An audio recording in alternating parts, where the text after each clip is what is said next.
Seguimos con más aquí en la tarde. El desespero por la escasez de alimentos en Venezuela es cada vez más fuerte. Un grupo de ciudadanos saqueó un camión que transportaba bolsas de comida en el sur del país. El hecho fue captado por un video aficionado que lo subió en las redes sociales y rápidamente se convirtió en viral. El camión recorría la avenida Pedro Palacios Herrera en la localidad de San Félix, estado Bolívar. Fue emboscado por un grupo de personas desesperadas ante la falta de elementos de primera necesidad. En el video de 20 segundos se observa cómo hombres y mujeres se apropian de al menos 300 bolsas de comida que transportaba un vehículo de un programa de gobierno. Las imágenes fueron publicadas en Twitter por un conductor que pasaba por el lugar en el momento del robo. De acuerdo con la prensa local, el camión fue detenido por personas armadas con palos y piedras. El cargamento había salido del comando de zona 62 de la Guardia Nacional, con paquetes que contenían mantequilla, leche en polvo, caraotas, arroz y aceite. Quienes resguardaban la carga fueron bajados de la plataforma a la fuerza, mientras que otros ciudadanos con sus vehículos bloqueaban la salida del camión. Aunque la policía acudió al lugar para tratar de controlar la situación, fue demasiado tarde, no hubo detenidos. El pasado 26 de mayo, un hecho similar se presentó en la misma localidad, cuando un camión de alimentos Polar fue asaltado por un centenar de personas. Del mismo modo, un grupo de ciudadanos se organizó, no para saquear un camión, sino para protestar ante la crisis económica y social que registra el país. Los venezolanos que atendieron el llamado hecho por la oposición registraron en las redes sociales videos con el hashtag Cacerolazo a las 8. Así hicieron retumbar las cacerolas en señal de protesta ante la escasez de alimentos y medicinas en el país.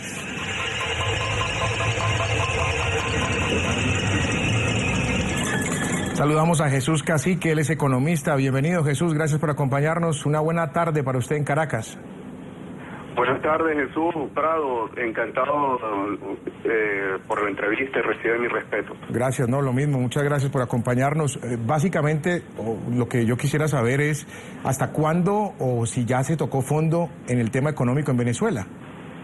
Bueno, la economía no toca fondo, obviamente, pero la situación económica del país es insostenible e inviable. Tenemos un gobierno que está desconectado, que perdió la brújula en materia económica.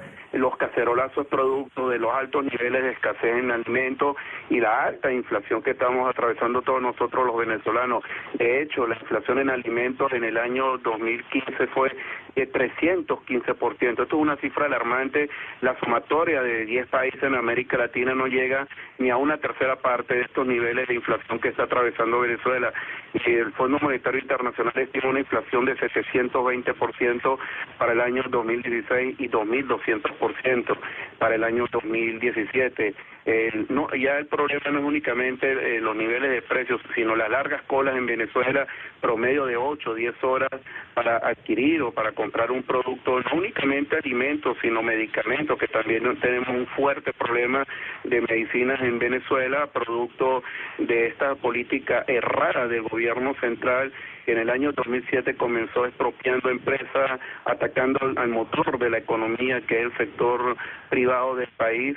Tenemos 9 trimestres de forma recurrente con el Producto Interno Bruto en caída libre. Venezuela no atraviesa recesión económica, atraviesa depresión económica con la mayor inflación del mundo. O sea, la gestión del presidente Nicolás Maduro en materia inflacionaria, en materia de producción, ha sido muy deleznable. Jesús, le pregunto por la salida y no me refiero a la salida política, me refiero a medidas económicas que sean implementadas por un gobierno oficialista o por un gobierno de oposición. ¿Necesita el país? ¿Cuáles serían?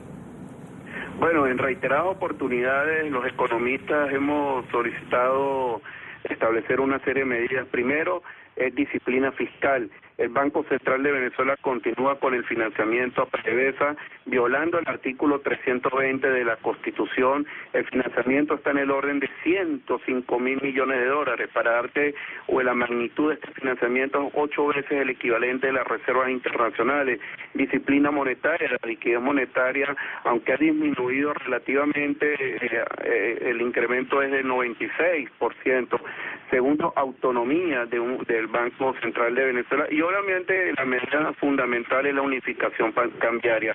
No podemos seguir con este control de cambio, un tipo de cambio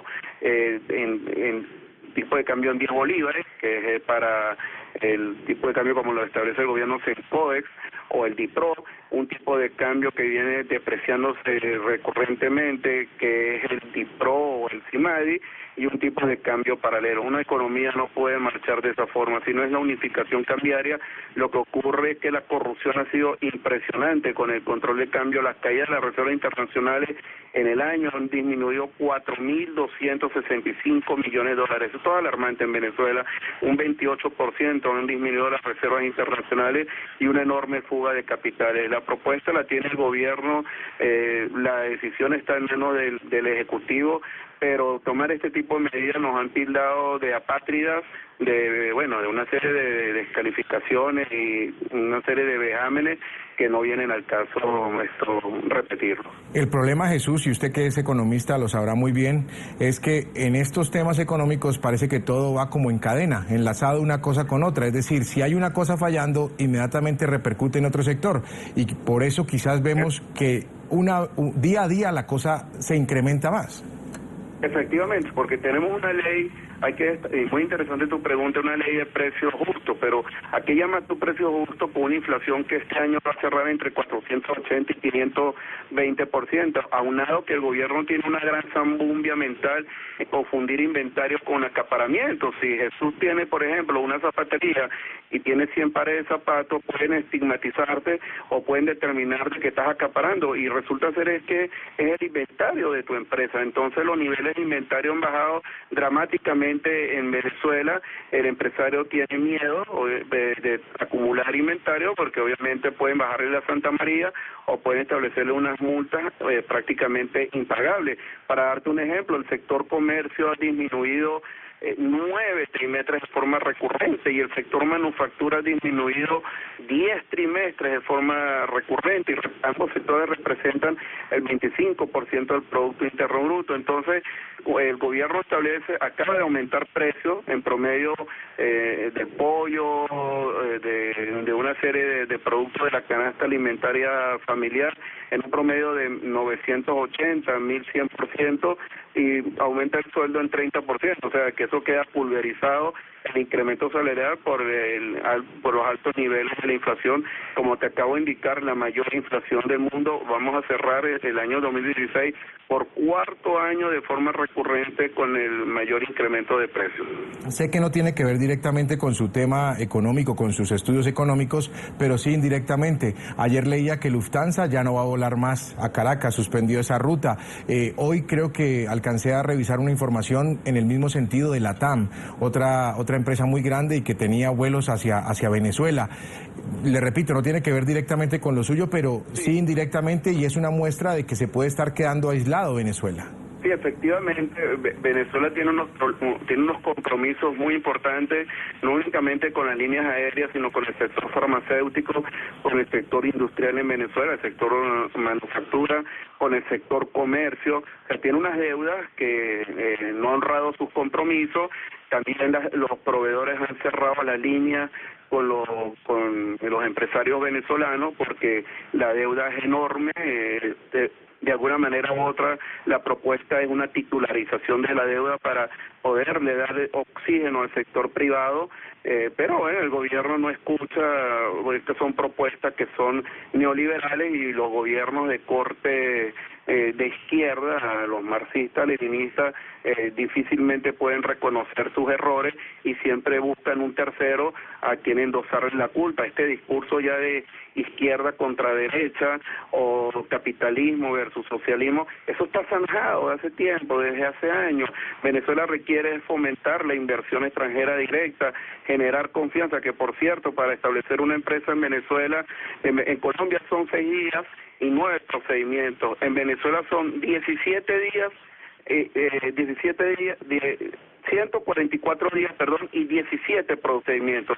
No somos competitivos versus Colombia, versus Brasil. O sea, ¿y por qué la traba? La traba es primero el factor confianza y los controles, tanto el control de precios como el control de cambio. Entonces el gobierno, la propuesta es establecer una unificación cambiaria, pero lamentablemente un gobierno, como te acabo de indicar, con una visión marxista-leninista, no reconoce los errores que viene cometiendo desde el año 2003, que se estableció estos nefastos controles que han generado fuerte desequilibrios fiscales, monetarios y cambiarios en Venezuela. Jesús, finalmente, y agradeciéndole su tiempo con el programa La Tarde de NTN 24, yo quisiera pedirle el favor que nos ilustre, que nos muestre, que nos dé un ejemplo de cómo hace el venezolano común y corriente cuando tiene que ir a comprar algo de la cesta básica familiar.